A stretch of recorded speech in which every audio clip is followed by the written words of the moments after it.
I'm Amy Hodkin, and you're listening to Raw 12:51 AM. I'm joined today over the phone by Mark Kermode, who's best known for his work as a film critic, but today we'll be beginning by talking about his book, How Does It Feel? A Life of Musical Misadventures, which charts his lifelong relationship with music and the various bands and musical situations he has ended up in. So Mark, a very warm welcome to Raw, and thank you so much for fitting this into your very hectic schedule. Thank you for having me on. So I finished reading your book this morning, and I just wanted to say, first of all, that it's probably the fastest I've read anything in a very long time, and not just because of the time constraint of doing the interview. It was genuinely such a joy to read, really funny, and it was so nice how honest it was, and how you weren't afraid to kind of, I can't think what the word is, kind of...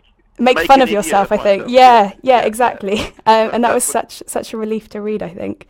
Well, that's very kind. I'm very glad you enjoyed it. Thank you very much. Yes, no, I have no problem with making an idiot of myself. Yeah. That is perfectly fine. And I think as well, from the perspective of someone who does know you as a film critic, from watching, the BBC Film Review almost every week growing up, it was so eye-opening to me to find out about your whole lifelong experience in music, which I had absolutely no idea about. So I wanted to ask, first of all, what was the reason behind the book? Was it to inform people like myself about your so-called musical misadventures, or was it from a much more personal place? Well, I mean, I've always done the bands. I've always been in bands, and I've played music for much longer than I've been a film critic. And in fact, I wanted to write this book first. So back in 2008, I did a piece for the Culture Show about skiffle. And I've written something for the Observer about skiffle and about how much I like skiffle. And the Observer had said they wanted me to write something other than about the film criticism. So I wrote this piece, and I really enjoyed writing it. And then when I'd finished, I thought, well, this is great. I could just write a book about being in bands. That'd be great. And then I went to this publisher and I said, I'd really like to do this book about being in bands. And they said, yeah, that's great. You're a film critic. Can you write a book about film criticism? So I said, yeah, okay, fine. And then I'll write the book about bands. So I did the book about film criticism, and it actually did better than I had expected it to. Mm-hmm. So then I went back to them and said, can I write the book about being in bands? And they went, well, the first book's done better than what you wrote. Can you write another book about it? And that kept on happening, and that happened basically for 10 years. And then finally, I was meant to be writing a book about pop music and movies. Mm-hmm. And I just started writing this chapter about building an electric guitar, which, you've read the book, is something that I did when I was about 12, 13 years old. Yeah. I built an electric guitar. And I just thought, I have to get this out of my system. And I was having a conversation with Jenny Lord, who's an editor that I'd worked with on the Movie Doctors with Mayo. And I was looking very downcast, and she said, what's the problem? I said, I've got this book I want to write, and they keep asking me to write film books. And she said, well, what's it about? I said, well, it's about building an electric guitar when you're a child. And as it turned out, her brother had done something very similar. So she said, oh, it's okay, I get it, I'll publish it. And that was how it ended up with Winfield Nicholson and with Jenny editing it. So that was just a real pleasure, and it worked out really well. But I wanted to do this first. So does this book mean more to you then than the books you've written on film criticism? Honestly, yes. Yeah. I mean, I know that sounds nuts. And I mean, believe me, I love writing film criticism, and I love the fact that I can do it as a job. Mm-hmm. But I had more fun writing this than anything else. And it also felt more personal than anything else I'd done. And so, yes, I know it sounds really nuts. I am a film critic, but yes, this does actually mean more to me than anything else I've done. Yeah, I think that really came across reading it. Just how much of you is in it. I mean, I can't pretend to know you personally, but I think it was really interesting just to see how much of your life was wrapped up in music and in making your own instruments, and your journey to try and be in like an actual band, and all the different bands you went through. And all the different... Oh, so many, yeah. And I mean, actually, one of the things that was really nice was when I was writing, I started writing it, and it kind of it happened quite spontaneously. But then I thought I need to fact check everything, and I always do this thing that if I've ever quoted somebody as saying something in a book written about them as a significant character, I always try and get in touch with them to make sure that they're happy as portrayed. I don't think you just have the right, to misrepresent people. Absolutely. But one of the things that was really lovely was it meant that I had to get in touch with people that I haven't seen for 25, 30 years. And in fact, there's a bit in the book when I was in a band with a guy called Simon Webb, and he and I were in a band called Bragg, who had a pretty unremarkable history, but we played gigs that we thought were really great.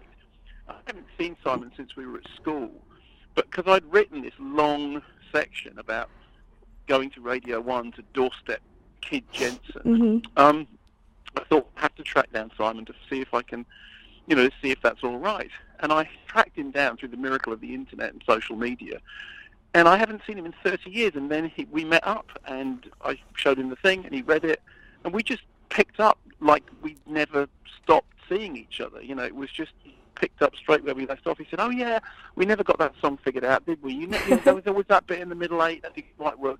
All that stuff about the venue that we played in London. That you got thrown out of. Yeah. Yeah. But in the original version of the manuscript, I named the venue, and the lawyers suggested that I took the name of the venue out. Yeah. It's gone now, anyway, so I'm pleased about that. Yeah, well, as you're saying about all the different people you had to get in touch with, and how you wanted to write this book, do you say like 10 years ago? Do you think you could have written it 10 years ago, without the social media that we have now and the ability to contact people? That's a very good question, and it is probably true that everything happens for a reason, and it is probably true that the fact that I had to wait for a decade before I actually could do it probably helped because I don't think because you find people through Twitter and you find people through Facebook. Well, I don't understand Facebook, I never have. And I didn't start doing Twitter until 2010. So you're probably right, actually. If I tried to write it back then, it probably would have taken this long anyway. Until you said it, I hadn't even thought of it, but that's a very good point. And as well, before reading your book, I had absolutely no idea about skiffle music. And now, I don't feel like an expert, but I'm definitely more knowledgeable. And you say in your introduction that you tried lots of different instruments and went through many different bands, but do you think skiffle is where you'll stay now? Do you think you found your genre? I do. I've kind of, there was a moment when I started playing with the Railtown Bottlers, and I said, right now I'm with Matt from the Bottlers because we're still very good friends, and we started playing skiffle. Matt was always interested in that kind of old roots music, and I remember really clearly standing on the streets of Edinburgh playing these songs and looking out at the crowd and seeing people smiling, and it was the first time I had ever seen people listening to music that I was making look like they were actually enjoying it. Up until that point, it had just been an endurance test, and I was quite happy with that, and it just really stuck. And I'm in my late 50s now, so the love affair with skiffle has been going for a long time. It's not going away anytime soon.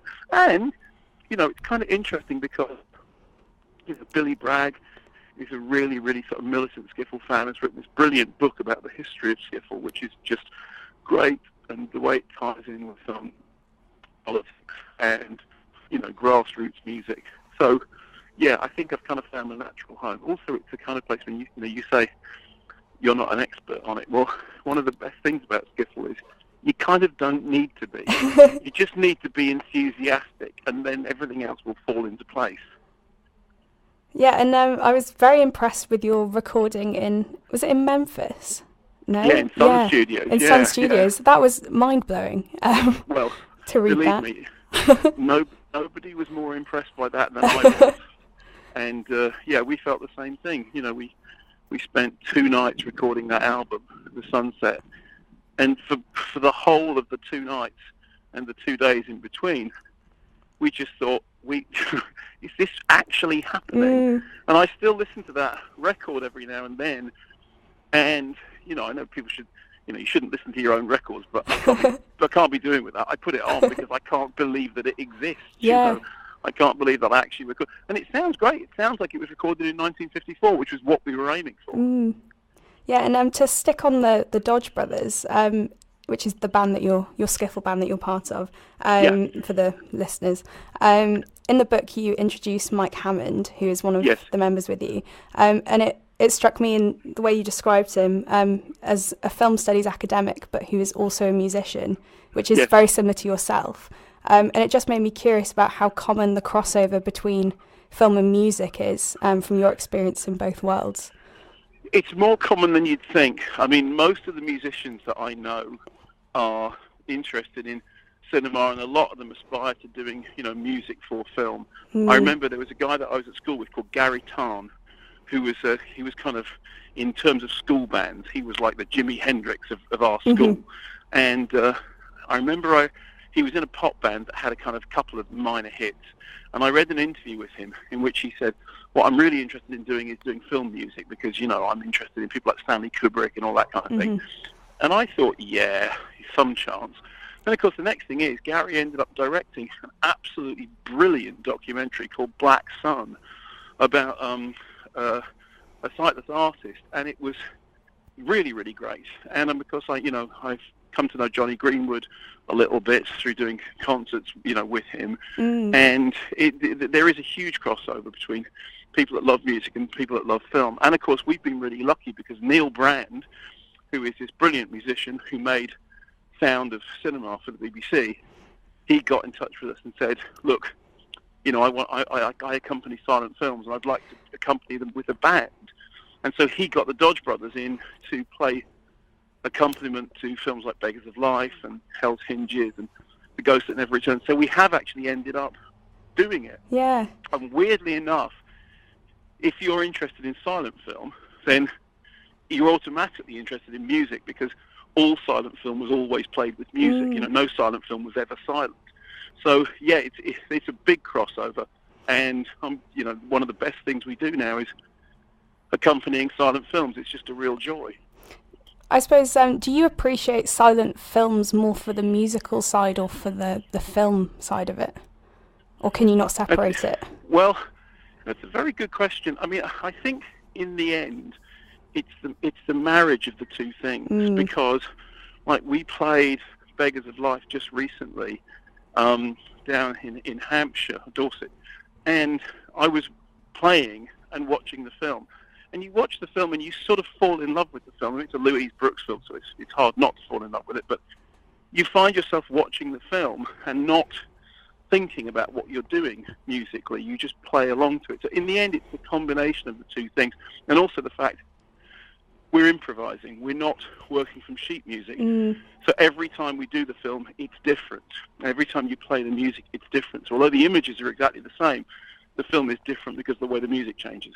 Yeah, and I find it fascinating as well that you don't read sheet music. No, I mean, believe me, people tried really hard to get me to read music. I just don't have any talent for it. My sister is a teaching standard pianist, and you can put some music in front of her, and she can sit in front of it and play it whilst having a conversation with you about something else. That's amazing. And I don't understand how that works because I literally can't do it, and I've tried. Yeah, I think I had one question related to music. A lot of the questions I had, you actually answered in the book, but Sorry. one question was unanswered for me, and it was: did you ever want to be a music critic, or was it always film that you had that drive to, criticise? I guess. Like everybody else of my generation, I started out wanting to write for the NME, and in fact, I did end up writing for the NME, but as a film critic.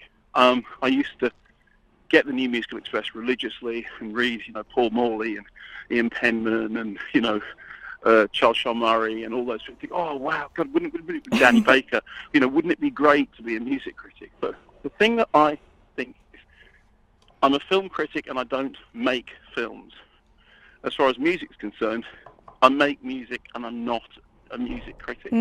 It works for me to keep the two things separate, There are some people who can make films and be film critics. I mean, for example, Mark Cousins, although actually I think in the end Mark really is a film maker who just happens to write about film. But I think from my point of view, as far as film's concerned, I would never consider making a film, but I love being a film critic. And as far as the music's concerned, I think I wouldn't be a good music critic, but I love making music. Also, you know, I had a conversation with somebody once. They said, you know, about being a critic. They said, does it ever bother you that you don't know what it's like to get a bad review? I said, I know exactly what it's like to get a bad review. I've written 4 books and made 3 albums. I know exactly what a bad review feels like.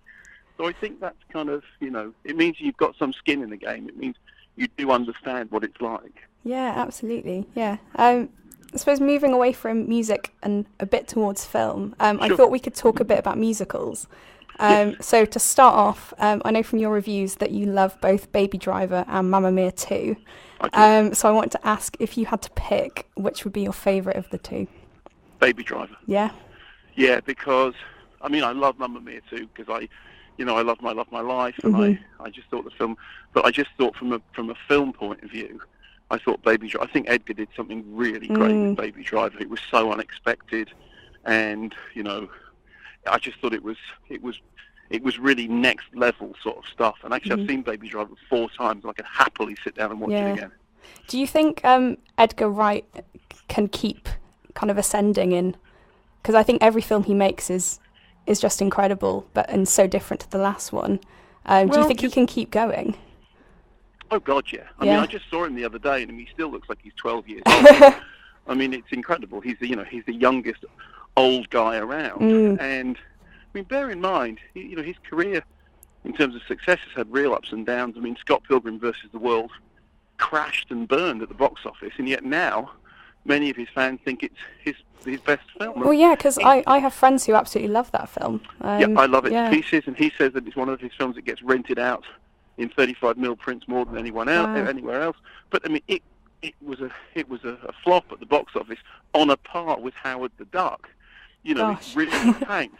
But he said to me that one of the executives at whichever company it was that made it sent him a note after the film had opened. It had opened poorly, had a bad opening weekend, and that can kill a film. And the executive had sent him a note saying, years, not days. And he kept that message. And what it meant was, in the long run, the film will find its audience. And it really did. And now, Scott Pilgrim is considered to be a stone cold classic, which I think absolutely. It is. Yeah. I suppose you didn't pick Mamma Mia 2, but I was gonna kind of follow up on that because obviously this summer saw the massive success of that film, and plenty of other musicals in recent years have done very well. Greatest Showman as an example, and I'm just curious to know whether you think that film musicals are rising in popularity at the moment, or whether you think this is just a continuation that started with film musicals in like the 1940s. Yeah, I think they never went away. I mean, when I was reviewing Mamma Mia, and I said, people talked about, in fact, it happened with La La Land. I remember writing a review of La La Land for The Observer, and all these people saying, return of the musical, all the musical is back. And it's like, it's never been away. I mean, it's not so long ago that Chicago was, the great big Oscar hitter. In fact, when you look at the fact that, the huge success of Disney movies, most of which are basically musicals that happen to be animated films, the musical has never gone away. I mean, I remember going to the cinema in the 1970s and going to see, New York, or in the early 80s, or seeing things like All That Jazz. I mean, these were big hit films, and they were taken seriously. The musical has never gone away. What's happened is people stopped calling them musicals.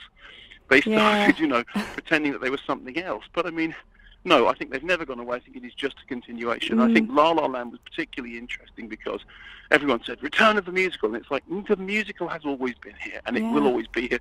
Particularly if you look outside of American cinema. If you look at Bollywood movies, they are on one level what we would all refer to as a musical, because they all have musical song and dance sequences in them. So, it's never gone away. Yeah, I really liked actually in your Secrets of Cinema series how you were talking about Bollywood films, and it wasn't just like Western stuff all the time. Just a side note. Yeah, I just thought it was really nice to actually see that. The really nice thing about that was, because my pronunciation is terrible. And I got in touch with Sanjeev Bhaskar, and I said, look, we're talking about these films, and, are there any scenes that particularly jump out at you, and, what do you think about this, and am I right about that? He was really helpful, as he always is. And then I said, how do you pronounce this name? And he said it, and I repeated it back to him. He went, no, that's literally not right. And so when we were doing the actual take on the day, he left me a phone message with him doing phonetic versions of every single name and film name, so that I could listen to it just before we did the take to get it right. Because he said, you have one of the worst accents I have ever heard. Gosh. I wanted to ask you a bit more directly about your work as a film critic. Yes. So what is your process? Do you take notes while watching the films? How much research do you do beforehand? I love the fact that you've called it a process. Is there a process? Yes. I mean, yes, I take notes during the film. I don't use lighty up pens or any of that nonsense. I just have a notepad open in front of me, and I just scribble things down. And then afterwards, there's a certain amount of attempting to read what it was that I wrote, because obviously if you write in the dark, your writing's all over the shop. And then if I'm writing a review for The Observer, I probably do over-research, because I think that, if you're writing something in a newspaper that's got sort of length and substance, you need to be able to, I kind of consider things to be journal of record. I mean, I started working for the Monthly Film Bulletin and Sight and Sound many years ago, decades ago, and those are the kind of things when you become very obsessive about getting details right. When it comes to the radio, the way that Simon and I do the reviews is that I've made notes about what I think, and I've written down significant details that I want to mention. But then when we start doing the review, it's a conversation. It's just us talking. So the background process is the same, which is that you see the film, you take notes, and you do. I mean, after a while, I have been doing this for 30 years with a certain amount of research that you've already done.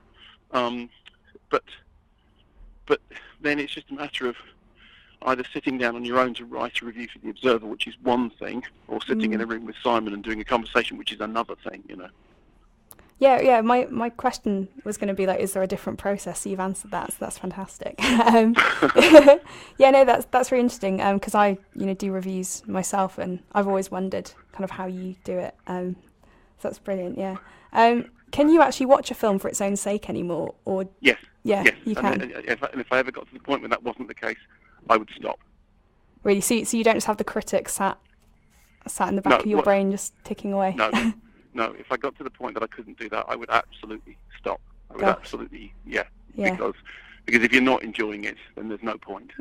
So like horror films, you can still get the jump scare and the fully immersion and everything. Yeah. If they're good. Yeah, if they're well done. I mean, I enjoyed the new Halloween, So yes, if they're good. So same as always. That's never going to change. That's brilliant. Yeah. Is there a film that you've written a review of and then subsequently watched again and completely changed your mind over?